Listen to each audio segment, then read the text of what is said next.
तो गुरु finally Marvel की उस मूवी की झलकियां देखने को मिली जिसे हम 2025 में सबसे कम एक्सपेक्टेशन लेके चल रहे हैं। बट आई हैव टू से कि इसको देखने के बाद मुझे लगता है कि पिक्चर इतनी भी खराब नहीं होगी, इनफैक्ट अच्छी होने के चांसेस काफी हैं। मैं ये एक्सपेक्टेशन सेट नहीं कर रहा, लेकिन टीजर को देखकर थोड़ी बहुत फीलिंग आ रही है कि मूवी अच्छी ही रहेगी। वेल येलेना के साथ हम दूसरे कैरेक्टर को भी देखते हैं, जैसे कि John Walker, ghost, taskmaster and they all are fighting together. मतलब नोटिस करने वाली चीज ये है कि यूएस एजेंट या फिर जॉन वॉकर, ये जो कुछ भी है, इसको एक नई शील्ड प्रोवाइड करी गई है। इसके साथ इसके पास पूरा एक सूट है। इसके अलावा टास्क मास्टर, घोस्ट दोनों के पास भी नए नए सूट हैं, विच एक्चुअली सोच कि किसी एजेंसी के साथ मिलकर काम कर रहे हैं जिन्होंने इनको एक मिशन पे भेजा है। एंड इसके बाद हम लोग को एक नॉर्मल हॉस्पिटल गाउन में किसी को देखते हैं जो कहता कि मेरा नाम बॉब है। और अगर आप इससे कंफ्यूज हो रहे हो तो बिल्कुल भी मत होना, क्योंकि कॉमिक्स बुक में सेंट्री रॉबर्ट रेनॉल्ड का पेट नेम, मतलब इसको प्यार से बॉब बुलाया जाता है। एंड सेंट्री या फिर रॉबर्ट रेनॉल्ड मार्वल के सबसे पावरफुल कैरेक्टर में से एक है। इसका क्रिएशन होता है फील्ड सुपर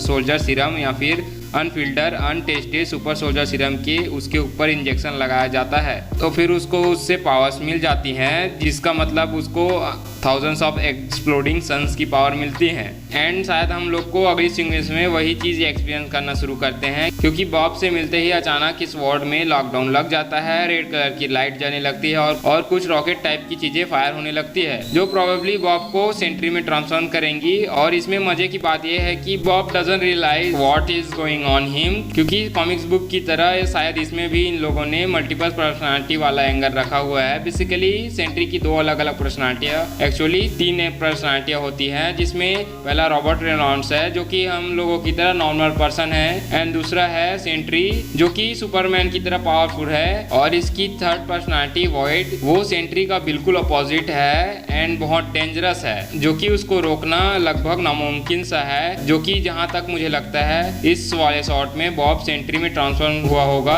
तभी ये सब लोग इस वॉर्ड से बाहर निकले होंगे। बिकॉज अगर वो वॉइड में बदल जाएगा तो यहाँ से कोई जिंदा बच के बाहर नहीं जा सकता। और इसी चीज को देखने के बाद हम येलेना एक्सप्रेशन को भी एक्सपीरियंस कर सकते हैं जब वो कहती है व्हाट द हेल। और इन सब के पीछे बैकग्राउंड म्यूजिक बहुत तगड़ा चल रहा है, क्योंकि गाने का नाम है वेयर इज माई माइंड। और अगर आप लोगों ने फाइट क्लब का ट्रेलर या मूवी नहीं देखी है तो बिना स्पॉइल करे बताऊंगा कि इस पूरी सीक्वेंस में और इस पूरी मूवी में परफेक्टली फिट हो रहा है। बट आई थिंक इवेंचुअली उसके अगेंस्ट में टर्न होगा, बिकॉज ही रियलाइजेस कि जो कुछ भी वो कर रही है वो अच्छा नहीं है। और इसके बाद हम बॉब के एक और शॉट को देखते हैं जहां पर उसके सामने कई सारे आर्मी के सोल्जर खड़े हैं, या फिर कोई प्राइवेट सिक्योरिटी होगी, मे बी ओसी वाले लोग जो कि उससे शूट करने की कोशिश करते हैं। एंड गुरु इसके बाद हम विंटर सोल्जर को देखते हैं जो अपनी वही विंटर सोल्जर वाली बंदूक का इस्तेमाल करता है और उन लोगों की गाड़ी को उड़ा देता है। तो प्रोबेबली शायद ये लोग भागने की कोशिश कर रहे थे। And Bucky who I think is working for Valentina इन लोगों को ऑलमोस्ट मार के पकड़ के फिर वेलेंटिना के पास लेके जाएगा।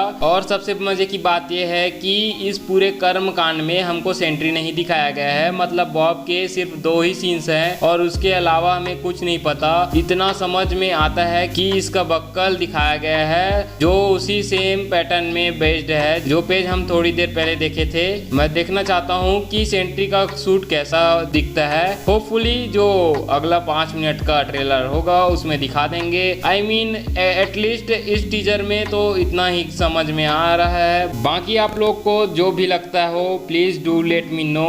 हम लोग सेंट्री कौन है क्या है उस पर अलग से बात करेंगे, लेकिन अब तक के लिए बॉब द बिल्डर करेंगे, दिखाएंगे। Like and subscribe.